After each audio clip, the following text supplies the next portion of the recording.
officer. I don't have to cast my mind back particularly far to somebody calling me a packy. Don't even start me on my Twitter timeline, which is frankly a cesspit of racism. I'm angry, presiding officer, because in this day and age, we're still telling people of colour to go home. So here we've got Humza Yousaf, the SNP's Justice Secretary, complaining about racism. We're going to have a look at his claims, then we're going to have a look at how his race and religion have really affected his career. They've been called a packy. Packy is now universally acknowledged as a derogatory term, so people shouldn't use it. So we're right with you on that one. That shouldn't be happening. And I'm sorry to hear that it is. You said about your Twitter timeline being a cesspit of racism. To be honest, Humza, I think you've been a bit hard on yourself there. No, only joking, he didn't actually mean that. It sounded like he was talking about what he puts on Twitter. He's talking about people's replies to his timeline, I assume. Now, I thought I'd do a spot of research. I went to his Twitter, found some tweets that were about race issues in particular. And yeah, there's some insulting and offensive comments there. You know, but that's Twitter. There are some insulting and offensive people around. Some pretty unpleasant characters. That's par for the course with Twitter. Okay, I didn't see any racist comments. Maybe I missed them. Maybe there have been on other occasions. It says sometimes people have said to him, go home. Okay, that's completely out of order. There's no reason for that at all. So we're right with you on that one as well. I mean, the person who said you should be machine gunned, again, that's completely outrageous. Whether it's racist or not, I don't know. But, you know, we're right with you. That just shouldn't happen. Okay, how about my experience? Well, I've been insulted in quite a few ways over the years. Not to do with race, but to do with lots of other things. Have you had more insults than me overall? I mean, my views lead to a lot of insults. I don't know. When it comes to Twitter, I think anyone who puts themselves forward on Twitter and expresses like political, moral, philosophical opinions, that's what you're going to get. Have you had it worse than other people? I don't really know. Have I ever been told to go home? Back to England? Well, yes, on several occasions. In fact, I'd say that's quite a regular occurrence. One occasion in particular springs to mind with a group of people who were definitely SNP supporters during the last election campaign. One of them said to me as his parting shot, go back to England. And the one about machine gun, okay, that's extreme. It's just silly talk, though. People shouldn't talk like that, but a lot of people do. They talk about the people they disagree with and say, oh, they should all be shot or whatever. So I would certainly oppose that and discourage it, but I'm not sure that's particularly unique to you. I'm not sure it's particularly racism in your case. So, Humza Yousaf, have you had a hard time because of your race? Very possibly, and I absolutely condemn that. Has it been worse than other public figures we're exposed to? I'm not sure, but it doesn't really matter. It shouldn't happen in any case. Now, we might differ a bit here. What's the solution to it? My solution would be, well, the first thing with like Twitter nonsense, I mean, ignoring it is a good place to start often. If you share it, then it inflames your supporters, and then, you know, that can lead to an escalation. Sometimes, you know, this is the lunatic fringe. These are the nasty characters. If you ignore them, just have the debate with the mainstream, sensible people with whom you can have some sort of intelligent exchange of views. I mean, I generally don't try and use offensive and insulting tweets and messages or whatever. I don't try and use them as evidence in my favour. I tend to just, you know, delete them or ignore them or whatever. I mean, the go home business. Okay, I've been told to go home or to get out of Scottish politics because I'm originally from England. But we might disagree about the solution to that. I don't think the solution is to have English Awareness Week in all schools. We don't need English History Week. We don't need English icons up in every classroom. No, we're just need to make people good people, and they won't engage in that sort of behaviour. So in schools, if there's some sort of unpleasantness going on, the teachers deal with it as it comes up. Whether it's because someone's got big ears or whether it's because they've got brown skin or whatever, it doesn't matter. The message is the same. Don't be horrible to people. Now, Humza, while we're on the racism thing, you also wade into the Black Lives Matter statue issue, and I saw that you tweeted this. Now, Churchill's views were of his time. Okay, we wouldn't accept some of them today, but he's still a national hero. Now, Humza, you may think that you're a national hero because you kept the gritters out during the Beast from the East. Okay, so maybe that was a good thing. But it doesn't match saving the world from Nazism. So if you can't recognise Churchill as a figure worthy of commendation, there's something far wrong with your value system. Anyway, let's move on. You complain about racism leading to underrepresentation of black and minority ethnic people in Scottish life. Take my portfolio alone. The Lord President, white. The Lord Justice Clerk, white.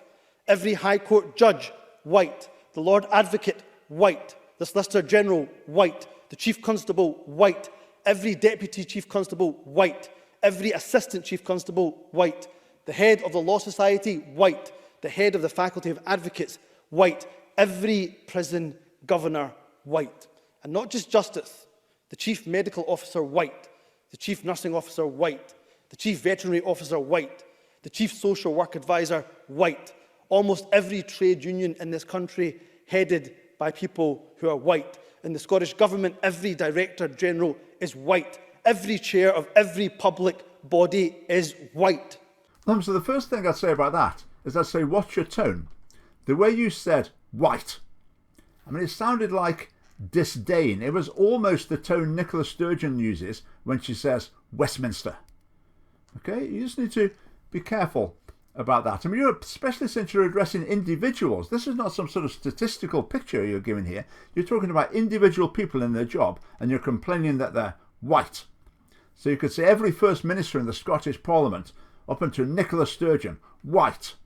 I mean, would you like to stand there in the Scottish Parliament pointing at Nicola Sturgeon, saying that? It just came across a bit aggressive and hostile, and that's not conducive to racial harmony. But let's leave aside the representation issue. I'm going to cover that in another video soon. Let's look at your story, Humza, your struggle to make your way in racist Scotland. I mean, did you need to be twice as good as everyone else to overcome the discrimination that you faced? Well, let's see. Let's go back about over 10 years ago.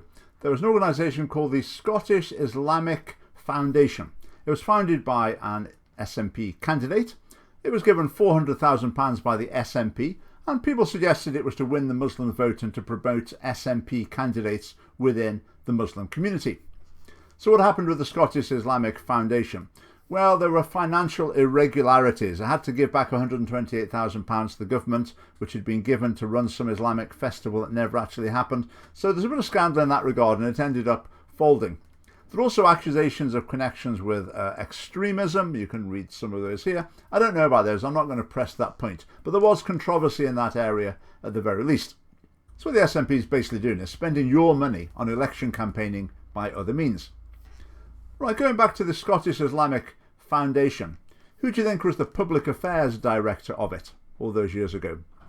Humza Yousaf was involved in this SNP project to ingratiate itself with a particular community and to promote future SNP candidates. And the reason he was able to be in that role was because, obviously, he was a Muslim.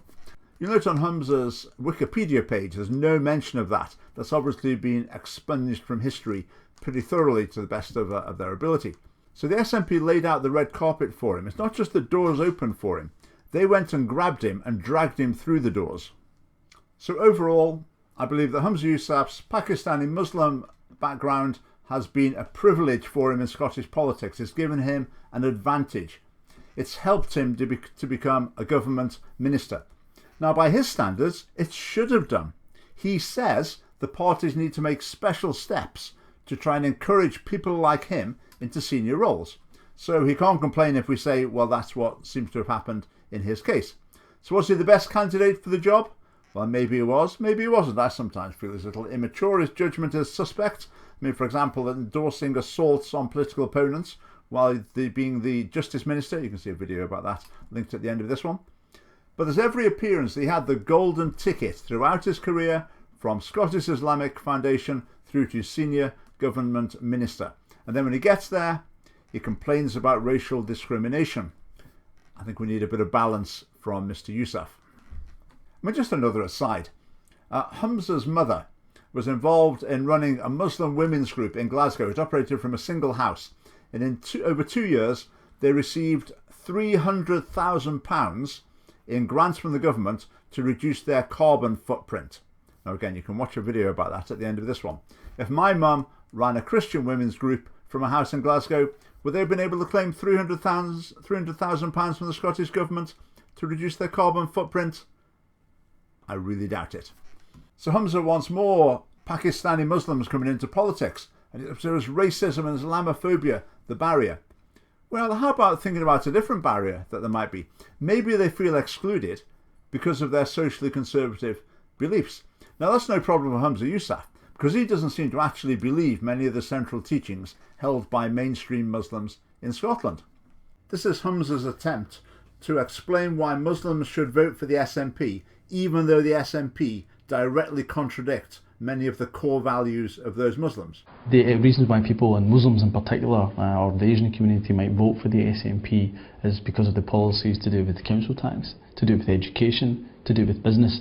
Muslims don't look towards the SNP for theological and spiritual guidance. That's not what we expect to do. It's not the reasons why we vote for the SNP and why the Asian community vote for the SNP. I don't know about you, but I don't find that very convincing. So the SNP's message to Muslims is this: put your values to one side and just go with the flow with SNP values and you're very welcome. In other words, they want people to wear the Muslim badge, but they don't actually want Muslim values. It's actually the same pitch to Christians as well.